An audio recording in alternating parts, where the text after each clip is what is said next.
didukung oleh Move on to Top Mochaccino Double Shot. Double nikmatnya.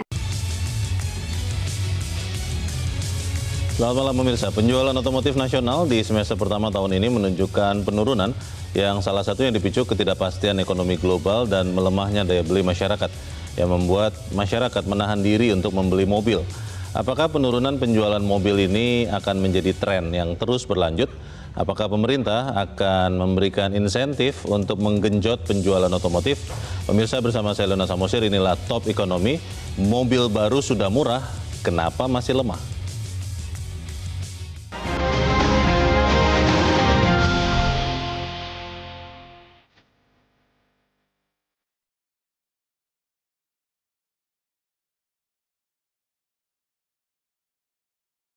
Industri otomotif nasional masih alami kelesuan. Kondisi ekonomi yang mempengaruhi daya beli masyarakat memukul sejumlah industri, salah satunya kendaraan beroda 4 ini.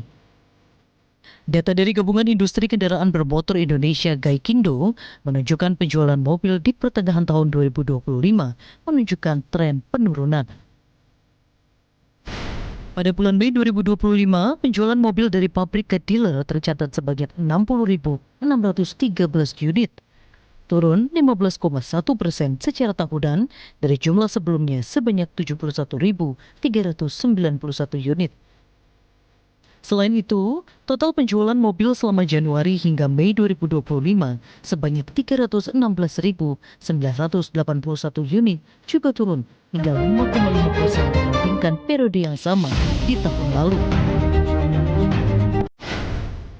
Sisi lain, Badan Pusat Statistik mencatat pertumbuhan ekonomi yang melambat di 3 bulan pertama tahun 2025 dan berpengaruh terhadap daya beli masyarakat.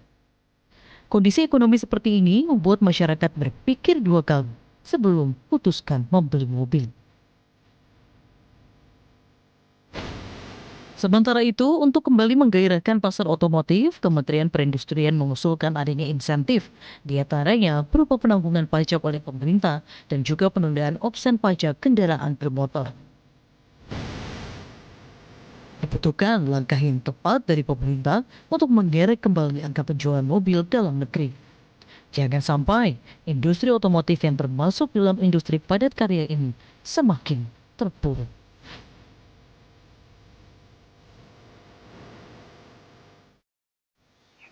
Dan pemirsa, malam ini telah hadir bersama saya 3 orang narasumber yang akan mencari tahu bagaimana bisa kembali mengangkat industri otomotif nasional. Yang pertama di sebelah kanan saya adalah Sekretaris Umum Gaikindo, Kukuh Kumara. Pak Kukuh, selamat malam. Selamat malam. Terima kasih sudah diberikan waktu. Lalu juga bersama kami telah hadir Sekjen Periklindo, Tenggono Cuandrapua. Pak Tenggono, selamat malam. Selamat malam, Pak. Tidak kesetrum ya Pak ya, karena mobil listrik. Dan udah juga aman ya. Dan juga telah hadir bersama kita pemirsa jurnalis otomotif yang juga adalah Pemret Auto Driver. Sebetulnya saya tidak perlu perkenalkan lagi karena sudah terkenal. Fitra Eri. Mas Fitra, selamat malam. Selamat malam Mas Renard. Pakai mobil bensin dan juga listrik? Yes, saya pribadi ya. Dua-duanya sudah pakai ya? Dua-duanya pakai. Baik, sebelum kita bertanya pengalamannya, saya ingin ke Pak Kuku dulu. Pak Kuku, kalau kita lihat ada penurunan penjualan mobil, Pak. Betul. Tapi memang kalau misalnya dibandingkan dengan masa COVID, itu tidak se ekstrim itu penurunannya tahun 2020-2021. Apakah penurunan yang terjadi di semester pertama tahun ini itu hanya sesaat saja Gaikindo melihatnya, atau kalau tidak diintervensi bisa terus turun, Pak? Ini kalau tidak diintervensi bisa terus turun. Yang kita khawatirkan seperti itu. Karena apa yang terjadi di Indonesia, kita tidak sendirian. Sebetulnya kalau kita bilang dari kacamata kita, Gaikindo, kita ini semenjak 12 tahun belakangan terjebak dengan 1 juta unit. Memang kita sudah masuk klub 1 juta production. Produksi setahun maksudnya ya? Produksi setahun. Oke. Naik turun di situ. Nah, kemudian belakangan pada waktu kena COVID kita turun tinggal separuh. Oke. 500.000 ya. Iya, tahun 2020 tuh ya? Tahun 2020. Oke. 2021 kita diskusi banyak dan pemerintah melakukan intervensi dan memberikan namanya PPN BMDTP. Ditanggung pemerintah? Ditanggung pemerintah. Pajak penjualan barang mewah? Naik kan dari 500 ke 800 sampai kemudian tembus 1 juta lagi. Iya. tahun berikutnya masih 1 juta. Sayangnya kondisi ekonomi global banyak gangguan, menyebabkan kita tidak baik-baik saja. Tapi dalam negeri pun juga kalah banyak juga gangguan. Iya. Kalau tahun lalu kita ada namanya option. Option. Ya, pajak baru, option. Akhir tahun lalu tuh ya? Akhir tahun lalu, sehingga kemudian masyarakat juga menunggu. Iya. Padahal ini belum pulih banget. Iya. Nah, apa yang terjadi di Indonesia, ini juga terjadi misalnya di Thailand. Indonesia ini pasar terbesar, paling seksi di ASEAN. Selalu nomor 1. Alhamdulillah sampai sekarang masih nomor 1, walaupun 865 tahun lalu ya. Tapi posisi kedua yang biasanya diduduki oleh Thailand, itu sekarang diduduki oleh Malaysia. Oh. Ketiga diduduki baru Thailand. Oke. Thailand yang biasanya jualan 800 sekian sampai 900 ribu unit, itu drop menjadi tinggal 560. Kenapa itu, Pak? Banyak faktor yang kesana, ekonomi iya, Politik juga? kayaknya nggak sampai ke sana. Nggak sampai sana, oke. Tapi turunnya jauh lah. Yeah. Nah, itu yang kita tidak ingin, apa yang terjadi di Thailand juga terjadi di Indonesia. Kita ini pasar terbesar dan harapannya kalau kemudian kita bisa melakukan sebuah kebijakan yang menyeluruh. Industri mobil ini bukan industri yang beli putus. Kita harus mikirnya panjang. Iya. Bukan 5 tahun ya. Kalau 5 tahun baru model year change kan. Kita harus mikirnya 25-30 tahun ke depan itu kebijakannya kayak apa. Saat ini Pak, penyebab utama kenapa turunnya penjualan mobil nasional itu apakah karena memang orang masih belum yakin untuk membeli mobil karena ada ketidakpastian global, ada perang dagang, lalu juga di dalam negeri daya beli melemah, atau apa Pak penyebab utamanya Pak Kuku? Penyebab utamanya memang daya beli menurun. Kalau dari kajian yang kita lakukan dan juga informasi yang ada, kan ada kurang lebih 10 sampai 11 juta kelas menengah yang tertekan pendapatannya. Turun kelas ya? Turun kelas, turun kasta ya. Dan itu mereka, kalaupun mereka punya kenaikan income, naiknya itu sekitar 3% setahun. Oke. Sementara harga mobil yang biasa saja, bukan yang mobil mewah ya, rata-rata naiknya sekitar 7,5% setahun. Oh. Jadi gapnya makin gede kan? Oke. Nah, itulah yang harus dilihat. Dan ini sudah terjadi cukup lama. Nah, ini yang perlu dilakukan, kalau kita bilang perlu direstrukturisasi, karena pajaknya udah banyak banget. Yeah. Nah, kalau ini bisa dikurangi, karena dalam sebuah kesempatan, kami juga dikritik nih dari luar nih. Negara lain ngomong, pajak mobil di tempat Anda sudah termasuk paling mahal di dunia nih. Pajak mobil di Indonesia? Pajak mobil. Banyak sekali, kalau nanti di breakdown ya? potong di breakdown banyak sekali. Baik, saya ingin ke Pak Tenggono dulu. Pak Tenggono, ini kan Pak Kuku bicara Gaikindo penjualan mobil secara total ya, agregat. Ada mobil BBM, fosil, bensin lah kita katakan begitu. Ada juga mobil listrik ya Pak Kuku ya. Kalau untuk mobil listriknya sendiri Pak Tenggono, itu di semester pertama tahun ini apakah juga mengalami penurunan atau justru sebaliknya? Sebaliknya Pak, justru malah meningkat. Dan kalau dilihat dari penjualan tahun kemarin, sekitar 5% 2024. Sampai saat ini yang dari Januari sampai Juni ini sudah mendekati tiap bulannya sekitar 98% Pak. Kenaikannya? Iya. Dibanding tahun lalu? Iya. Sekarang ini sudah menurut saya prediksinya ini bisa capai 10% untuk tahun 2025. 9,6 Pak. 9,6 ya bisa. Share, ya? Sekarang ini sudah sangat meningkat cukup banyak. Ya, karena ada beberapa brand yang masuk dan banyak pilihan oleh masyarakat dan teknologi yang dibawakan mereka ini juga canggih, orang juga suka. Ya, dan memang Indonesia harus berperan sebagai negara menjadi hub untuk setir kanan. Setir kanan. Karena industri ini banyak dibawa dari Tiongkok. Mereka setir kiri. Dan setir kiri bolehlah mereka produksi dan mereka jual di dalam negerinya. Tapi untuk setir kanan, negara ASEAN ini cukup banyak. Malaysia nggak mungkin, Singapura nggak mungkin dia bikin pabrik sendiri, Pak. Tidak capai ekonomi skalanya tidak capai. Jadi Indonesia lah bisa ekspor kepada mereka atau ke bahkan Australia. Produsen yang ada di Indonesia sudah ekspor ke Fiji. Pak Tenggono, ini harga mobil listrik yang Bapak katakan semester pertama ini penjualannya naik, itu di range harga berapa, Pak? Rata-rata? Ya, kalau mobil listrik sekitar yang ada sekarang ini 300-an sampai 600 begitu Dia, kan. jadi 300 juta ke atas. Ya, 300 juta kan. Dan itu dari Januari tahun ini sampai Juni justru naik penjualannya. Naik cukup banyak. Apa yang membuatnya naik tidak terjadi di tahun lalu, Pak? Apa hal yang berbeda? Apakah Tahun lalu chargingnya tahun lebih lalu- banyak atau apa? Tahun lalu kan belum banyak, Pak, belum banyak pilihan. Oh, brand tahun yang ini masuk. brand yang masuk begitu banyak sehingga banyak pilihan, orang cenderung mencari sesuatu yang baru. Oke. Nah, maka mereka Orang Indonesia kepo katanya. kepo gitu. Oke. Meninggalkan yang bahan bakar Iya. menuju ke listrik. Baik. Dan kalau Jakarta Iya. karena ada genap ganjil. Insentif.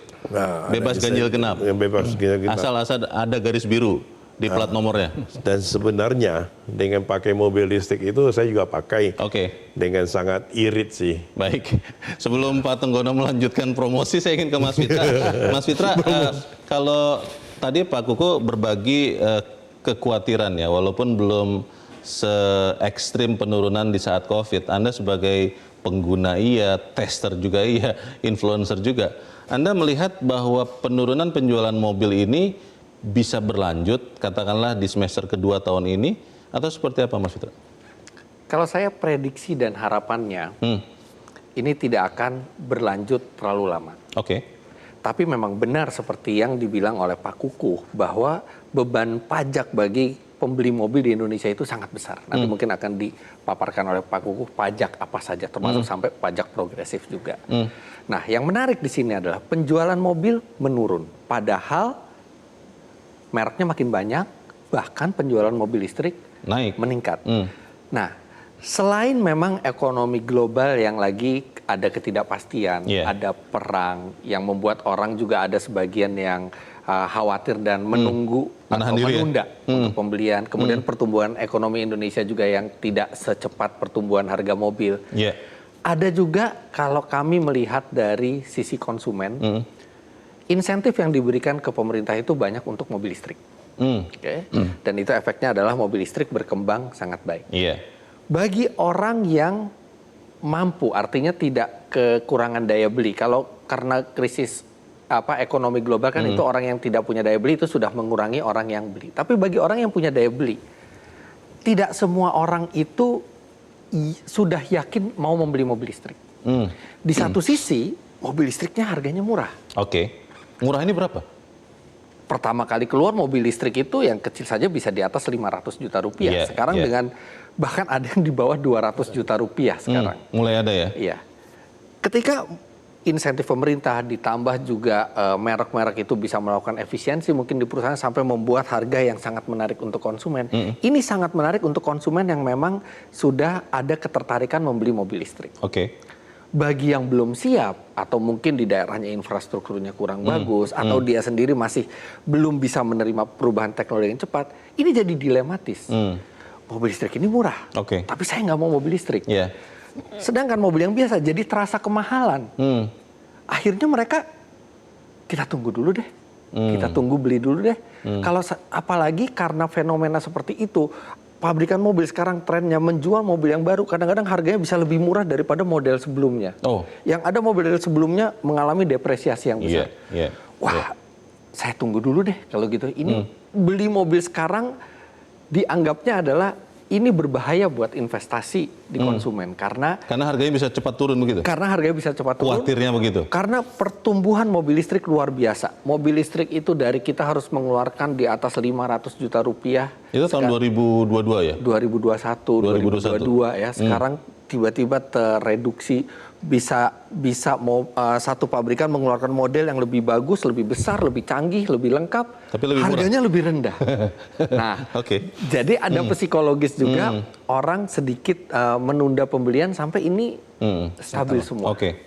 Apalagi insentif pemerintah sekarang terutama baru di mobil listrik. Yeah. Untuk orang yang memang minat beli mobil listrik itu menyenangkan, makanya penjualannya meningkat. Tapi buat orang yang belum siap mobil listrik, iya mereka malah jadi bingung. Penurunan penjualan itu Mas Fitra juga bukan hanya di mobil listrik malah naik ya. Ini kan yang sekarang sedang terjadi ini banyak di mobil bensin, saya bahas sederhanakan begitu saja. Dan di kelas yang mobil sejuta umat ya, Yang Pak Kuku terjangkau ya. Yang terjangkau lah kita katakan begitu. Nah itu apakah memang karena melihat tadi kan kalau mobil listrik ada kendala keyakinan lalu infrastruktur. Kalau untuk mobil bensin ini apa yang terjadi? Oke, jadi orang rata-rata beli mobil bensin. Kalau kita lihat data kendaraan yang paling laku, itu aja. Sebenarnya bukan karena orang itu memang suka mobil itu karena mobil itu mungkin yang terbaik di kelasnya, tapi itu adalah investasi yang aman. Yang kalau dijual lagi harganya stabil. Nah, berarti lihat pabrikan dan merek tuh ya. iya, sebagian bahkan mungkin sebagian besar orang membeli mobil memang mobil yang aman untuk investasi. Nah, sekarang mobil-mobil yang populer dari top 5 pabrikan Jepang rata-rata ya. Kebetulan di tahun ini mereka belum melakukan perubahan generasi. Oke. Jadi mobil-mobil yang kita bilang sejuta umat ini sudah lama sekali umurnya. Sedangkan yang mendongkrak penjualan itu biasanya adalah ketika keluar model baru. Iya.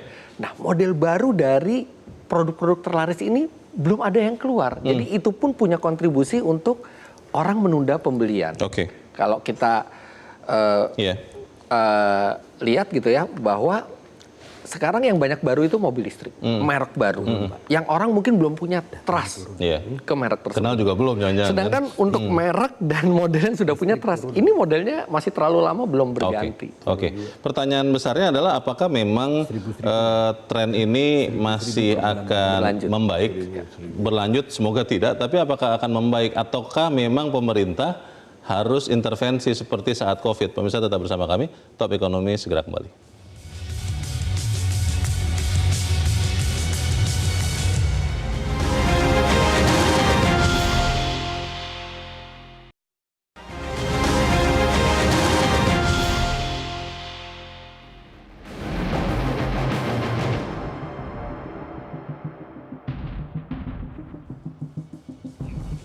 Terima kasih Anda masih bersama kami. Kita masih membicarakan bagaimana mengangkat kembali industri otomotif nasional. Pak Kukuh, kalau melihat data Pak, waktu COVID tahun 2021 itu PPNBM ditanggung pemerintah, diterapkan mulai Maret 2021 untuk mobil kapasitasnya awalnya 1.500 cc ke bawah, tapi kemudian dinaikkan ke 2.500 cc ke bawah, dan itu membuat diskon harga antara 15 sampai 30 juta rupiah per unit mobil.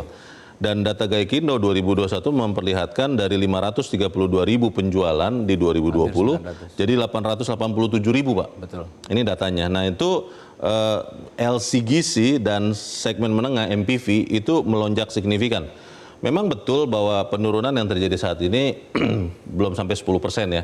Sementara pada saat itu sudah 50% ya Pak turunnya. Tapi apakah memang pemerintah bisa, seperti tadi ada usulan dari Kementerian Perindustrian, mulai memberikan insentif untuk memboosting penjualan otomotif di semester kedua tahun ini? Ya, ada beberapa hal yang mungkin perlu diketahui. Insentif, kalaupun ada, segera dilakukan. Jangan kemudian ini hanya wacana. Begitu wacana, tadi yang dikatakan Mas Fitra, itu orang menunda. Kita tunggu insentifnya keluar. Kita pernah mengalami hal seperti itu. Jadi kalau wacana orang malah menahan pembelian? Kita pernah terjadi itu. Jadi ada isu tuh, bulan Juni akan ada insentif. Nunggu terus tuh. Drop terus sampai akhir tahun akhirnya malahan. Pada saat itu akhirnya insentif ada? Tahun yang berikut yang tadi dikatakan PPN. Yang 2021 itu? Keluarnya 2021. Tapi ujungnya keluar kan.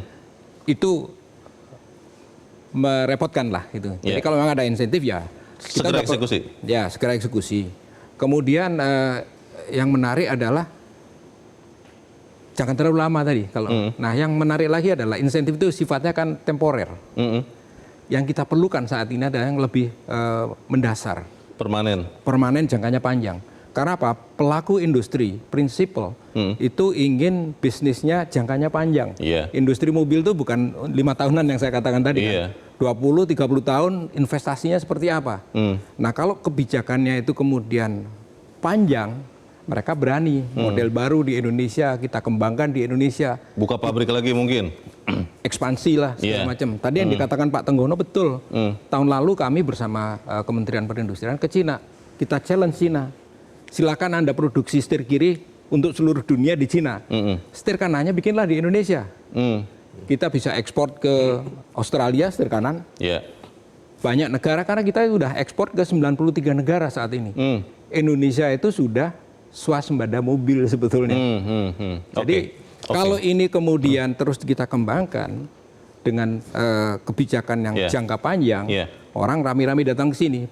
Belum seperti itu aja udah banyak yang datang, Pak. Iya. Jadi kalau itu dilakukan permanen, kapasitas masih ada kita. Pak Kuku bicara pajak ya. Ya. Mungkin kita ingin sederhanakan lah secara sederhana begitu ya.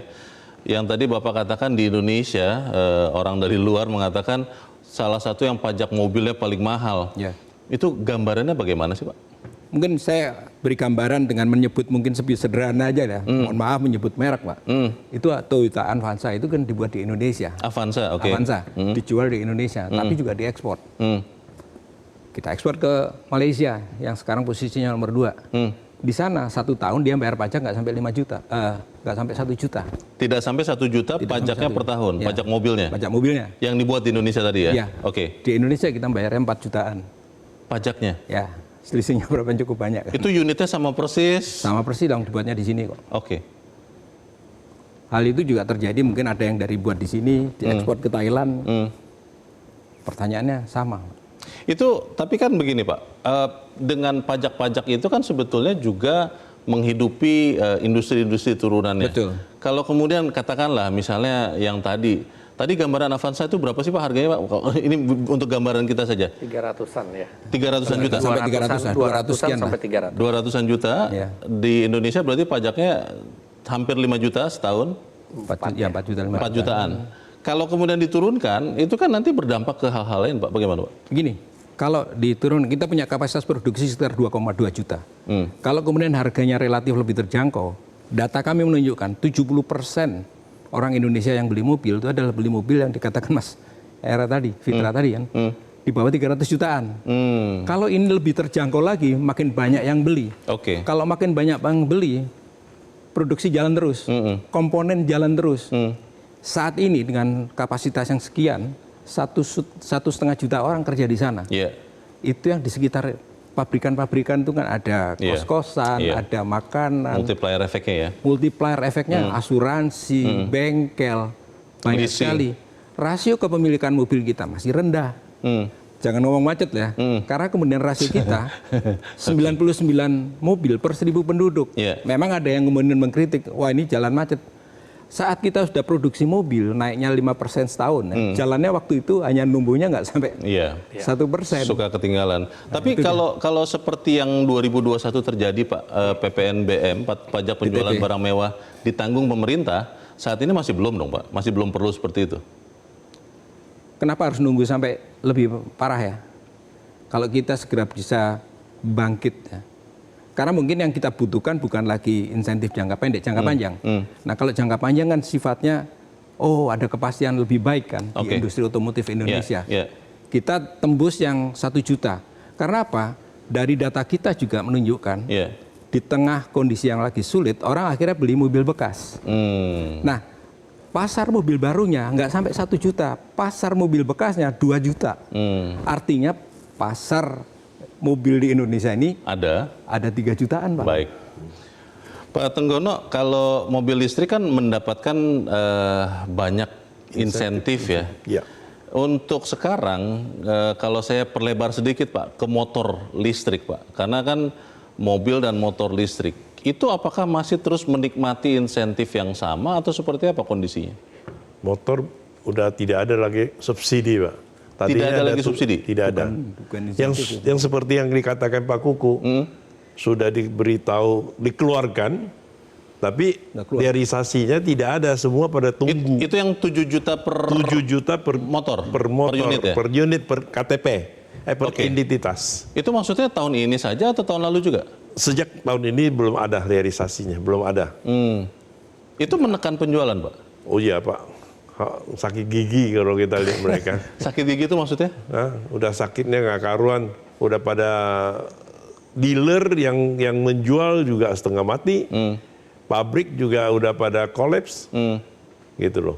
Untuk pada motor ya? tunggu ya, motor listriknya. Untuk Karena motor pada listrik. menunggu kapan ini saya mau beli, umpamanya harga mobil 14 juta. Motor Dengan listrik ya? motor, 14 juta. Ya, atau 20 juta. Dengan 7 juta itu sangat separuh kan. Signifikan itu. Iya, pada nunggu. Jadi sekarang akhirnya penjualan drop. Drop banyak. Sudah ada yang tutup Pak? Ada Pak. Tutup. udah angkat kaki. Kan kebanyakan investor Pak mereka. Berarti yang 7 juta itu harus segera diadakan lagi? Seharusnya gitu segera diadakan kalau memang pemerintah akan terus karena sudah disampaikan di depan gitu. Motor yang 7 juta mulai tahun ini tidak ada lagi, masih belum tahu bagaimana kelanjutannya. Untuk mobil itu kan Mobil insentif lain. kena potong PPN? Ya.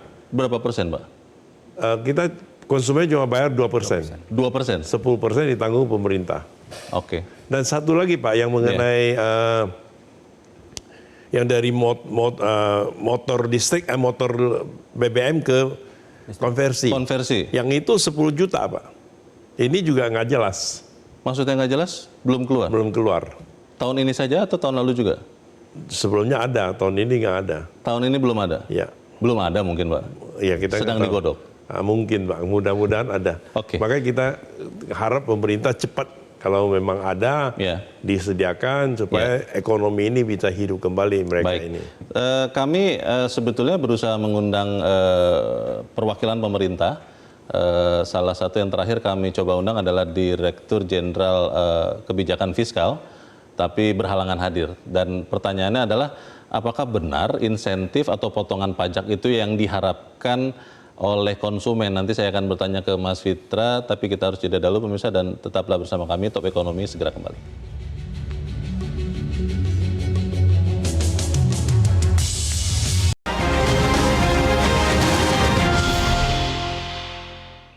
Terima kasih Anda masih bersama kami dan kita ada di bagian akhir diskusi kita malam ini. Mas Fitra, untuk merangkum ya apa yang sebaiknya dilakukan oleh pemerintah dan kita semua, itu kira-kira apa? Kami sebagai konsumen sebenarnya posisinya enak kali ini. Karena banyak mobil ditawarkan murah, makin banyak produk baru. Bahkan kami pun bisa menunda pembelian kalau misalnya kami ragu. Apakah harus membeli mobil atau tidak.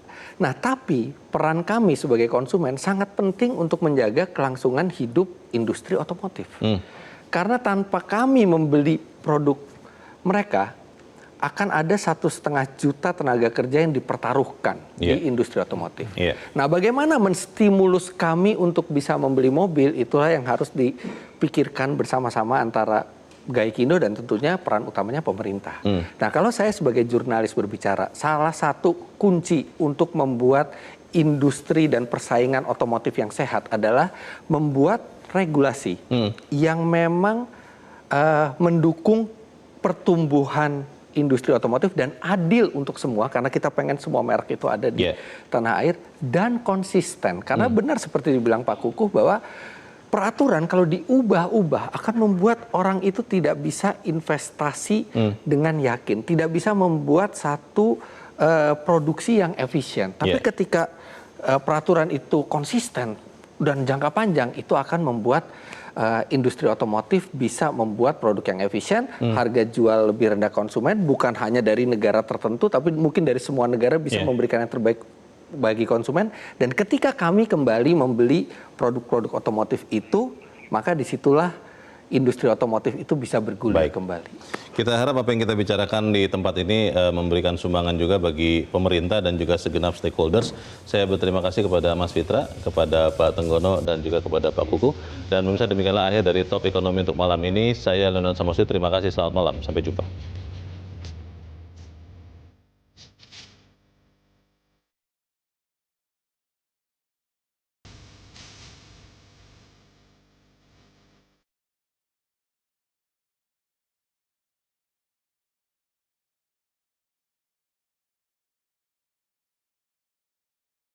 Metro TV.